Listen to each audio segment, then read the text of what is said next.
You're listening to Three Kitchens, a member of the Alberta Podcast Network. Locally grown, community supported. Join your hosts, Erin Walker, Sarah Somasundaram, and Heather Dyer to talk all about home cooking. Today's episode is brought to you by Bessie Box, delivering healthy, naturally raised meat and seafood right to your door. Bessie is a small team in Alberta that delivers local food straight from the farm to you. Choose from Alberta grass-fed and finished ground beef to sustainable Atlantic salmon from BC. You can order on your schedule, whether it's a one-time order or a regular subscription to your favorite Bessie Box. All conveniently flash frozen and portioned, so you always have healthy meat and seafood ready to cook up a storm. Go to bessiebox.com to order yours now. Plus, APN listeners can use the promotion code APN10 to save 10% off your first order. That's code APN10. Enter it on checkout at bessiebox.com to save 10% off your first order.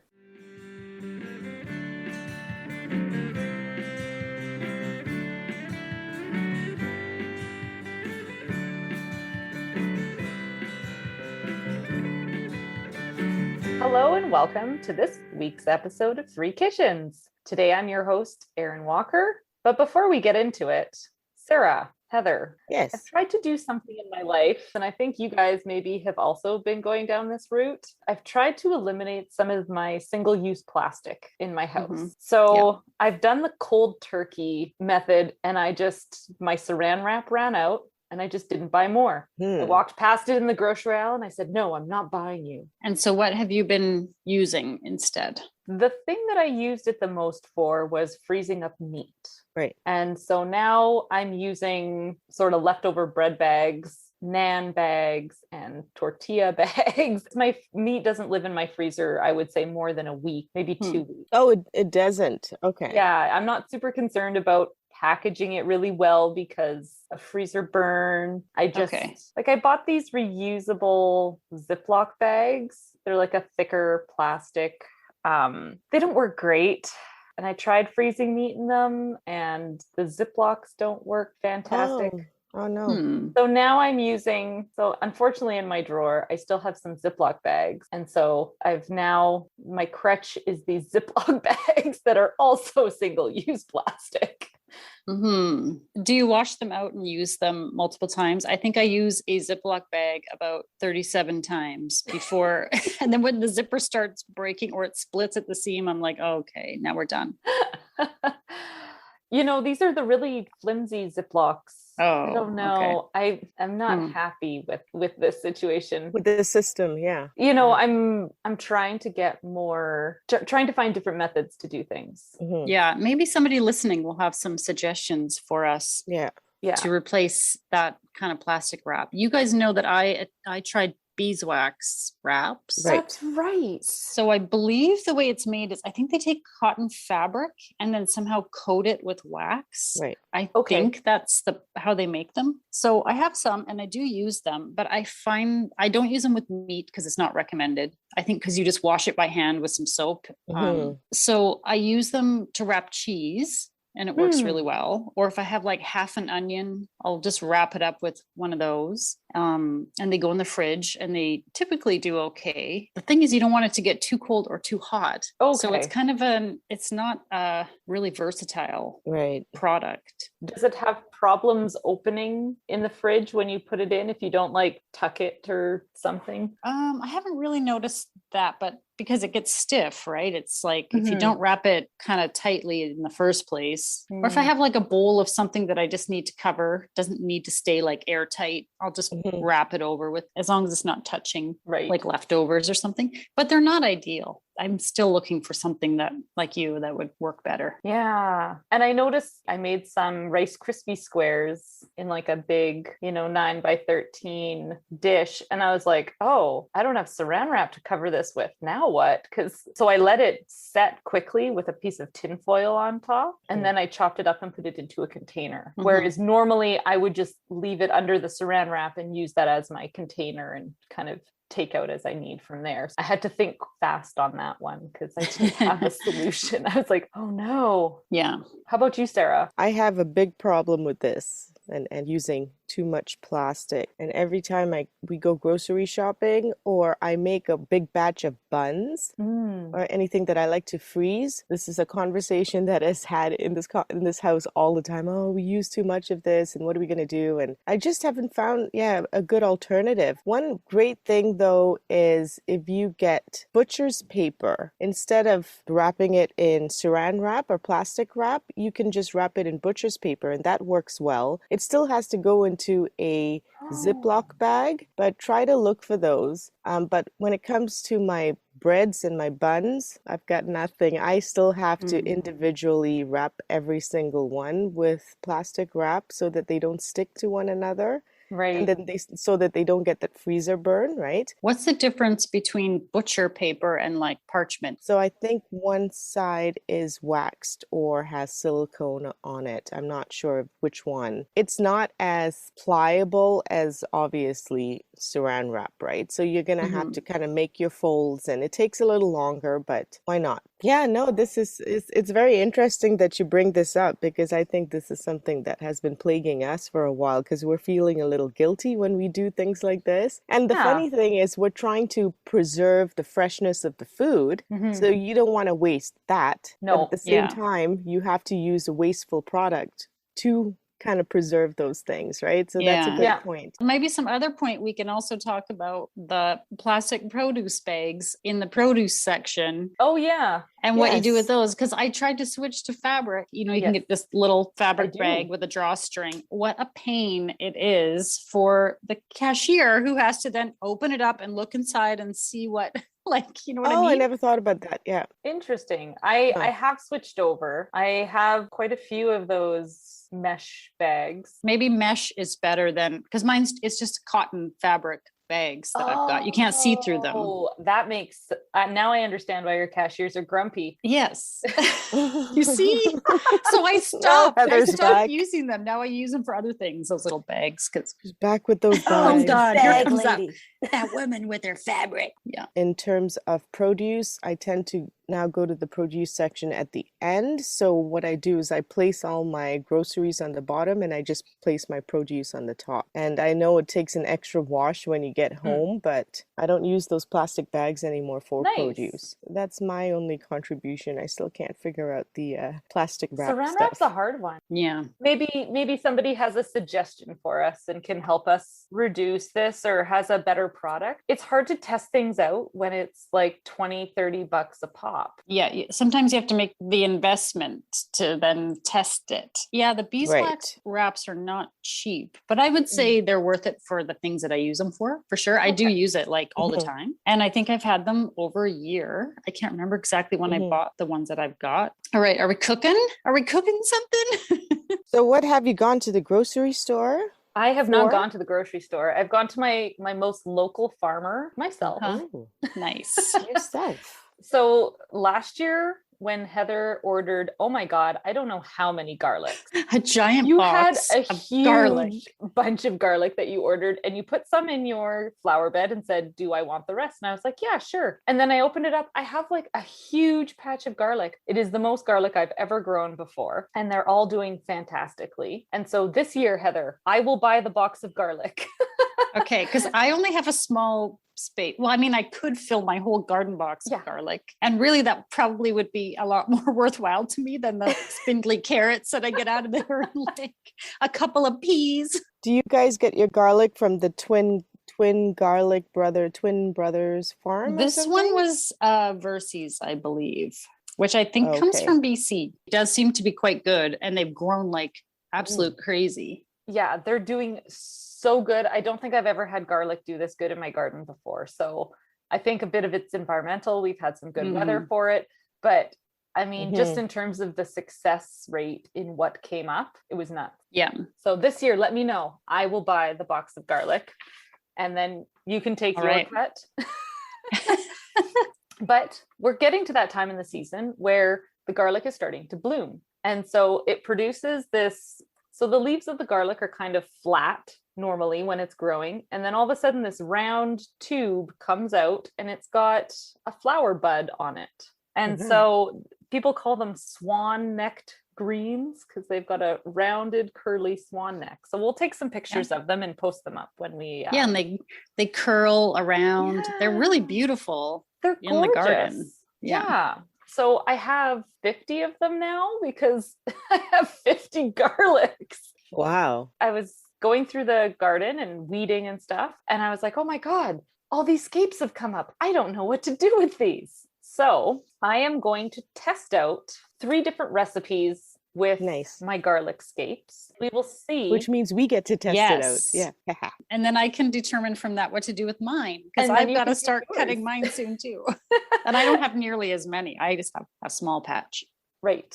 I've gone and referenced good old Canadian cooking cookbook, Chatelaine. They have an online website. You know me, I've got my Chatelaine from 1968. I've got a Chatelaine from, I think, 2008 is my other one here.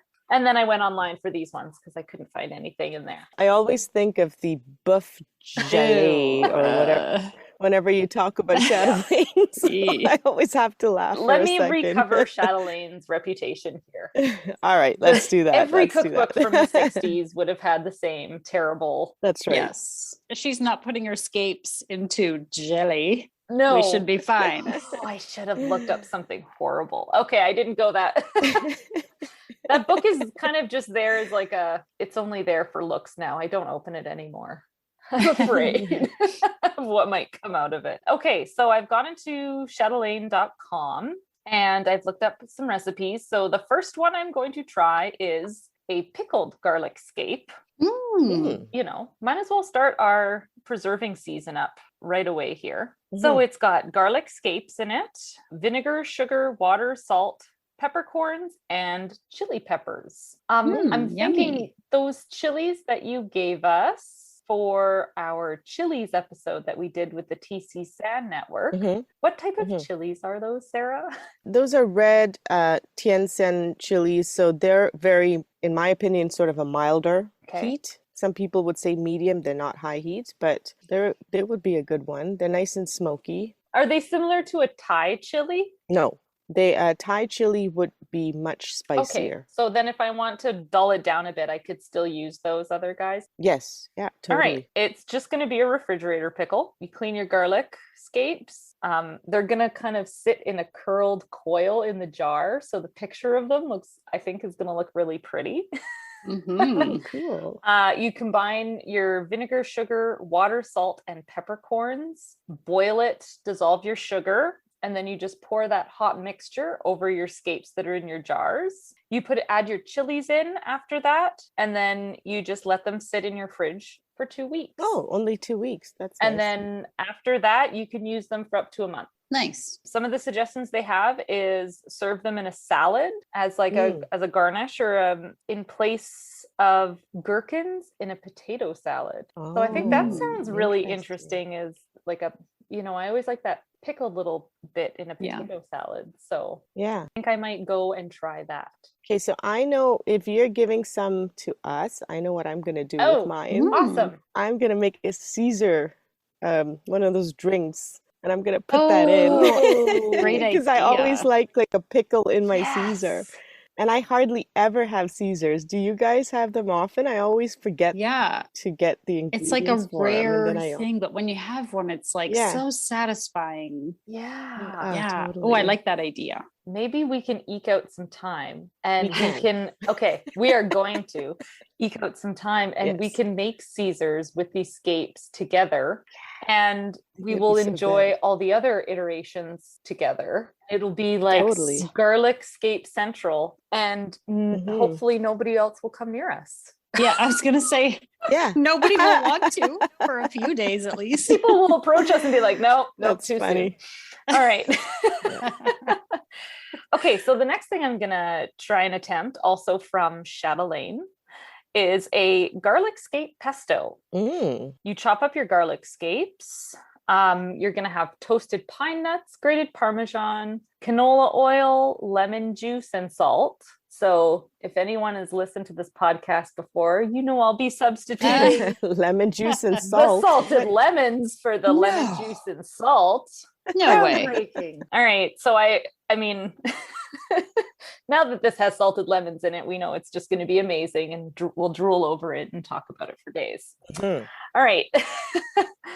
I'm tempted to make a pasta with it because they do that, but you can also put it on, make something called crostini.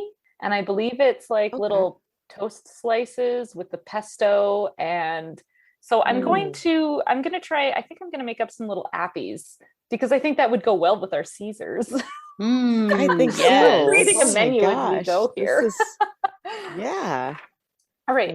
I made Scape pesto last year with mine. I even found my picture from Instagram. I had the scapes and olive oil, but I had walnuts because that's what I happened to have on hand. Instead of pine nuts? Instead of pine nuts, but I had lemon and salt and like all the same things. Did you know about preserved lemons? I sure did not. So restart. Yeah. Restart. And you know what? Back I had to zero. I have it written right here on my thing. We had it with grilled chicken and zoodles, zucchini noodles. Oh, okay. So, and it was quite good. And one of the hashtags that I put on here, maybe this is a warning, it was packs a punch. So I remember it being like, woo, quite intense garlic. So, right. Which is good. We all like garlic, so it's going to be good. I think this sounds like the perfect date night for the three of us. Totally. All right. And the third thing that I'm going to try doing, and I don't really have a recipe for this, I've just heard of this, but I feel like I can accomplish it without a recipe.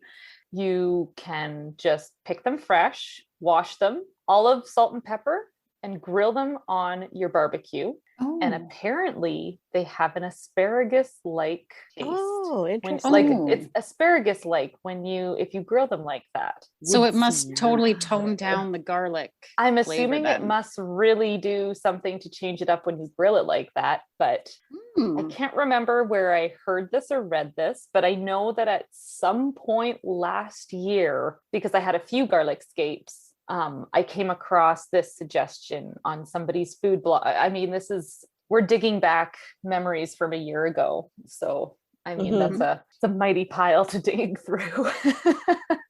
I like this idea. Almost any kind of, like it's a sturdy enough stock that you could grill it without it kind of falling to mush, you know? Yes. Yeah. And I remember just reading cook it like you would asparagus on the grill. So you want it to be hot, you want it to brown, and you want it to be quick. So nice. I think I'm gonna have enough to do that. Totally. It's such a crazy versatile plant, you know, because you get this scape, which you trim in order to send more energy to grow the bulb. So you need to trim it anyways in order to allow that bulb to grow better.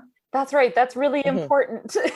You've got this piece of it that you've had to trim off, and it's like, well, what do you do with it now? So it's like, but that piece in itself is so great. It's so tasty. Yeah. It's like your first hint of fresh garlic in the season. Yeah.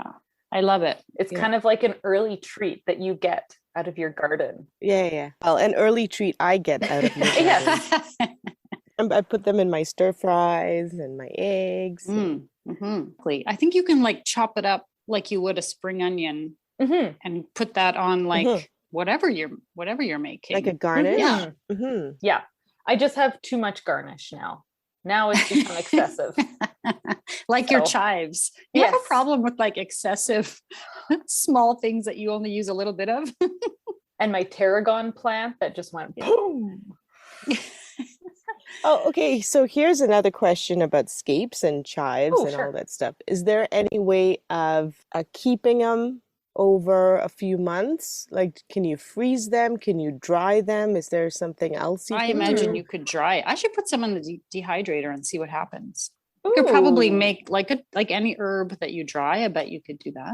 Be really interesting to try out. So pickling it will make it last longer. Pickling, that's right. Pickling would. The pesto can be frozen. Oh, okay. That's right. Didn't you freeze it in ice cube trays, Heather? I did, and then I just popped the cubes into a Ziploc. Back to Ziplocs. And And we pulled that out in the middle of winter. But honestly, I didn't use it all because I kind of forgot. And then it's in the back of the freezer and I'm like, it doesn't look as great anymore. So I would say if like 2 to 3 months maybe in your freezer, and beyond that, it's not going to be as fresh, I don't think. That sounds right. Yeah. But you can make it last a little longer. It's all an experiment. You could try just putting the scapes in the freezer and pull them out a month or two later and see what you got. It's all an experiment. And I, my friend, am your lab rat.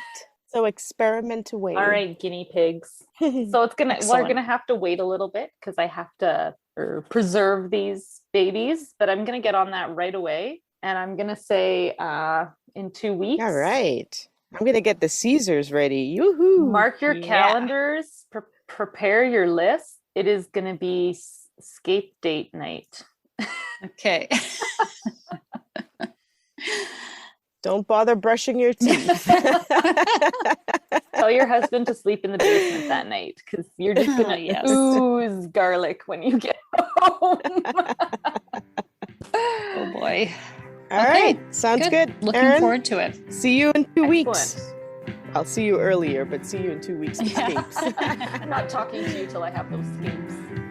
Hey international listeners, having a hard time finding clamato juice? Simply mix together tomato juice and clam juice that comes from a can and season with Worcestershire and hot sauce. Don't forget to salt that rim and add that pickled garlic scape. Enjoy! This episode of Three Kitchens is brought to you by the Business Council of Alberta. Have you wondered what goes on inside a CEO's mind, or what it is really like to lead a company? C-Suite Unplugged, an Alberta Better podcast series, brings you fresh and honest conversations with Alberta's biggest CEOs, from leaders in energy and finance to tech, innovation, and agriculture, and everything in between. Join host Adam Legg, president of the Business Council of Alberta, for an unplugged conversation with Alberta's leaders about their stories, what keeps them up at night, and their outlook on the future of Alberta. Find new episodes of C-Suite Unplugged on Apple Podcasts, Spotify, or wherever you get your podcasts. You can also listen at businesscouncilab.com/Alberta Better Podcast. That's businesscouncilab.com/Alberta Better Podcast. New episodes drop every other Tuesday. So we're back. Erin. Hello, hello. Scapes. How did they turn out? Scapes were good. I tried out 3 different recipes, as we talked about. So I'll make this like you make a compliment sandwich, where you start with a good thing, you have the bad thing in the middle, and then you end on a good thing. Sounds good. So the first thing that I did is I went out into the garden and I harvested off all my scapes. I think I have about 50 to 55 garlic plants. Wow. Is what I remember counting. So it's a lot of garlic plants. Mm-hmm. Mm-hmm. I did notice, however, though, when I was harvesting it out, they were starting to get a little bit, what's the word for it when your asparagus is like Woody. Woody. There we go. Yeah. Thank you. So it was getting a little bit woody because they were kind of hard to trim. So I think I left them on there for a little bit too long. Some cases that was a problem, and some things it wasn't. So as soon as the scapes were out, I started working on the pickling of them, because that was going to take 2 weeks to sit in the fridge in their brine. So the brine was really easy. Cider vinegar, sugar, water, a little bit of salt, pepper, and some chili pepper that I used there. The tianxian, the dried chili peppers. Yeah. So it all mixed together really easily. They coiled up nicely and popped into my jars, filled them up, and just let them sit for 2 weeks. So I mean, the process was nothing. And then we enjoyed those with Caesars the other night. I love those pickled scapes. Those were so good. Yes. And you know, So they were delicious. so Yummy. sweet, and I didn't really remember how I made it. And so it was a lot of sugar in there. It was sugar and cider vinegar were the main pickling ingredients. There was only just a tablespoon of salt. Mm-hmm. Mm. You could really, once you told us, because we were like, what's in here? And once you said it was the vinegar, then like I really noticed that cider vinegar in it. Mm-hmm.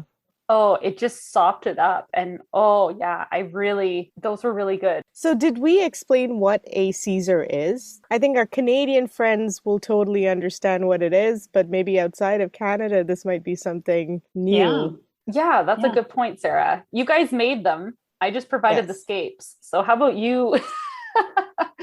So a Caesar is an ounce of vodka or more if you want, right? And then you top it with something called clamato juice, which is a mix of tomato juice and clam juice. A little bit of clam juice. And I know it sounds awful, but it's really tasty, right? Mm-hmm. And then you usually top it with, see now, like I'm screwed up with the W word, Worcestershire sauce, and a little bit of hot sauce. And then you put something pickled in it. That tends to be like a pickled bean or pickled asparagus. A pickled cucumber. Yeah, a pickle. You can put just a stalk of celery in it. Yeah, lots of people celery. do celery. And Yeah. then now you can put some pickled scapes. Oh. So it's very close to a Bloody Mary, but it's got that clam element to it in Mhm. Canada. And I think one of the important parts is salting the rim That's of right. your glass before, because Mhm. then you get that salt or spice with every sip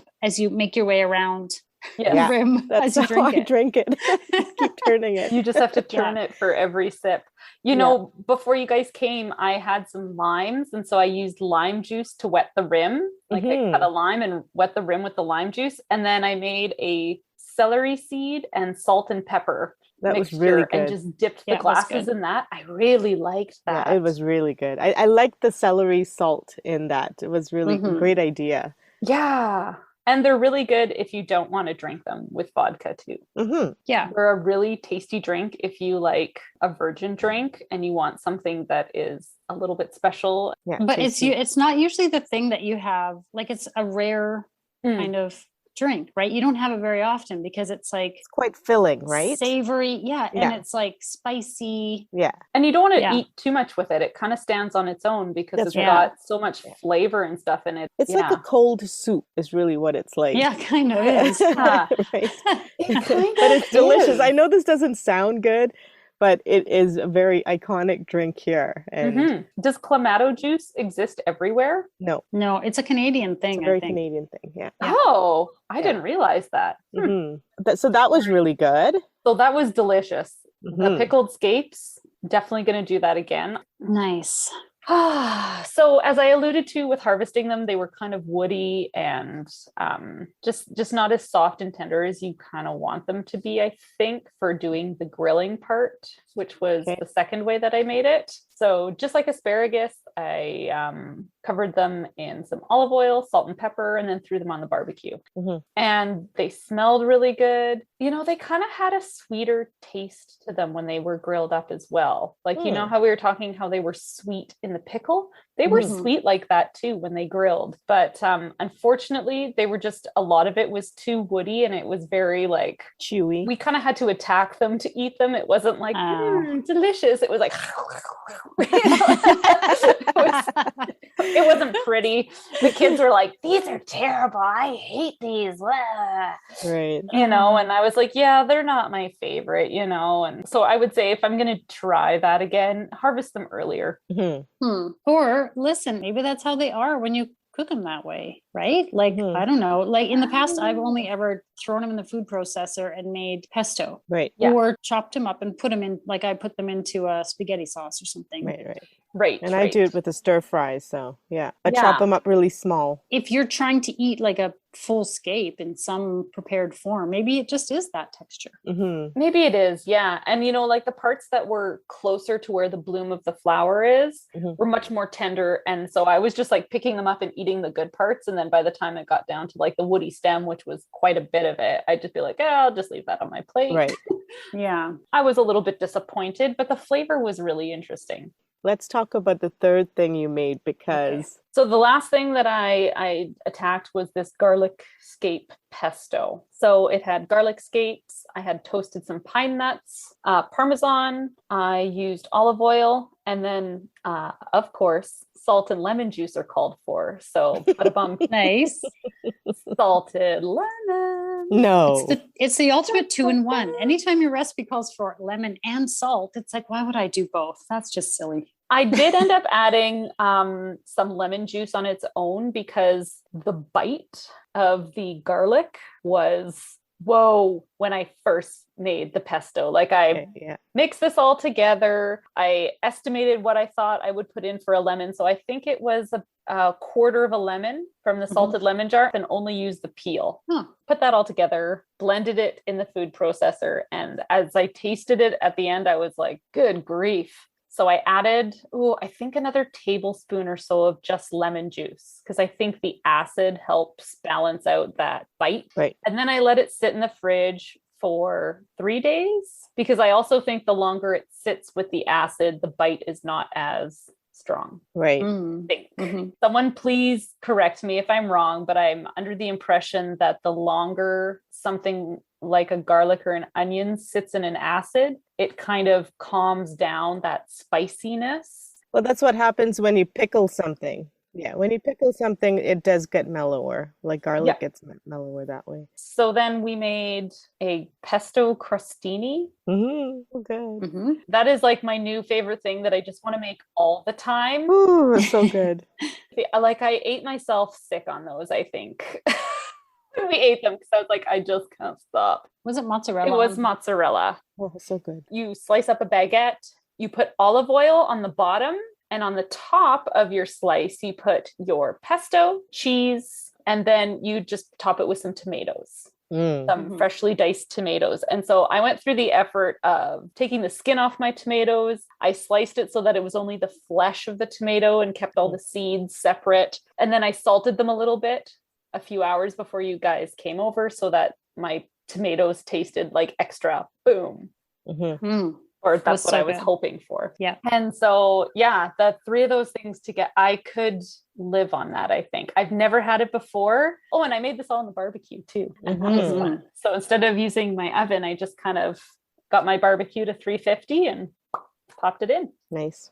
Those were good. Those were addictive good. and so garlicky. Now I remember because Heather gave me a ride home after that night, and I got into the car and I go, "Whoa, my breath! It smells so garlicky," because I couldn't stop eating those. I may have been the one who ate most of it. Okay, I didn't notice, probably because I was eating it too. Although I didn't eat quite as much because I'm never sure how much cheese to trust. Right. So I actually, if I were to make it, I would have put more pesto and like just a sprinkle of cheese as opposed to a slice. You should have said, give me more pesto and less. Yes. Second batch. This is not on demand.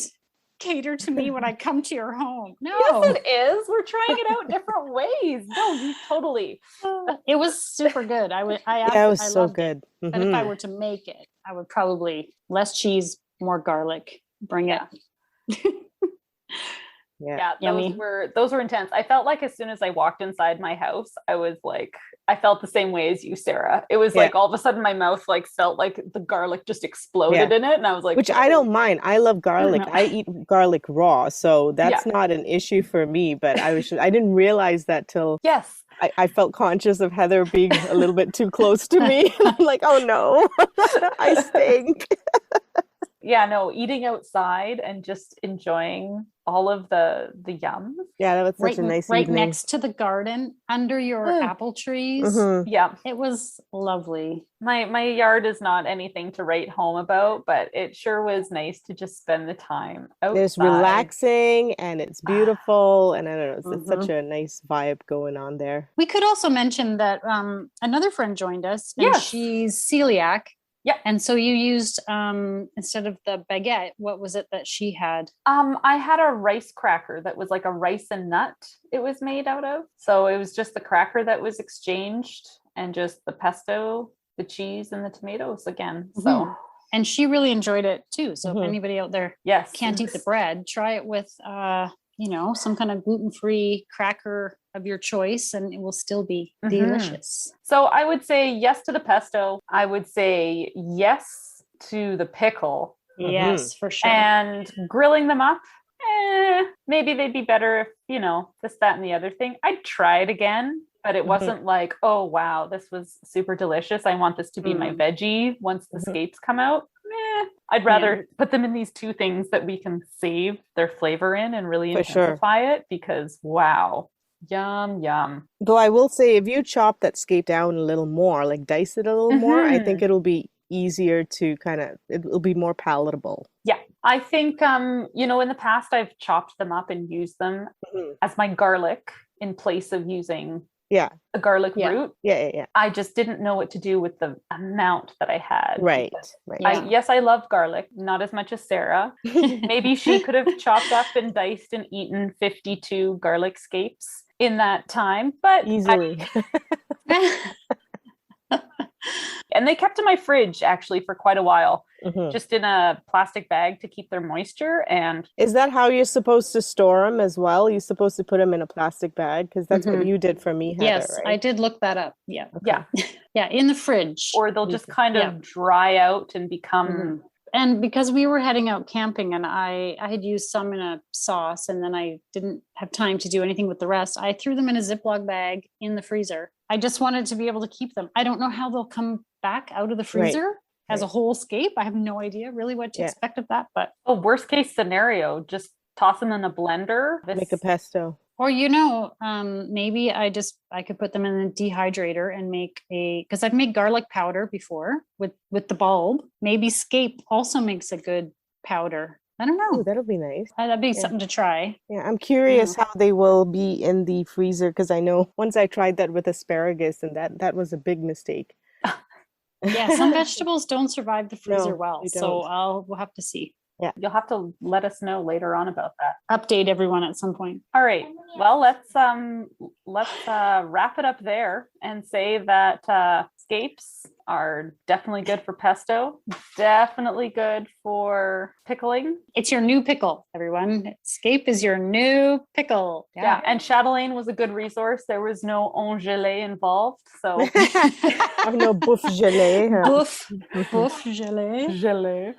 All right. And look at that. Garlic is like the plant that gives twice, right? Keeps on you get giving. The scape, and then in a couple of months, you'll get the bulbs. Yeah. And that'll keep going through the winter. So it's like super. And plant. the breath, it gives you the breath as well. Plant that keeps on giving. Thank you, Erin. That was really yummy. Yes. Hey, I'm happy to share. And anytime we can have a garden party and eat our food. Yes, anytime. Yes. That's going to be, that's the new standard now. All right. Well, invite your friends over, make this up, and they will all love you so much for it. And don't forget the Caesar, all our international friends. Go. That's great. Well, if you can buy clamato juice, I don't know if you can. Otherwise, you can always use a tomato juice and make a Bloody Mary. It'll just be as good in with a Bloody spice. Mary. Just spice it up. Okay, guys. Well, we'll see you next time. All right. Okay, bye.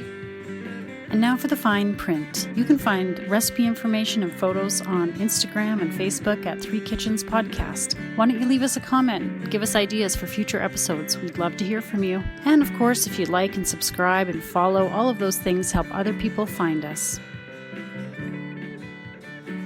Those garlic scapes are not my favorite.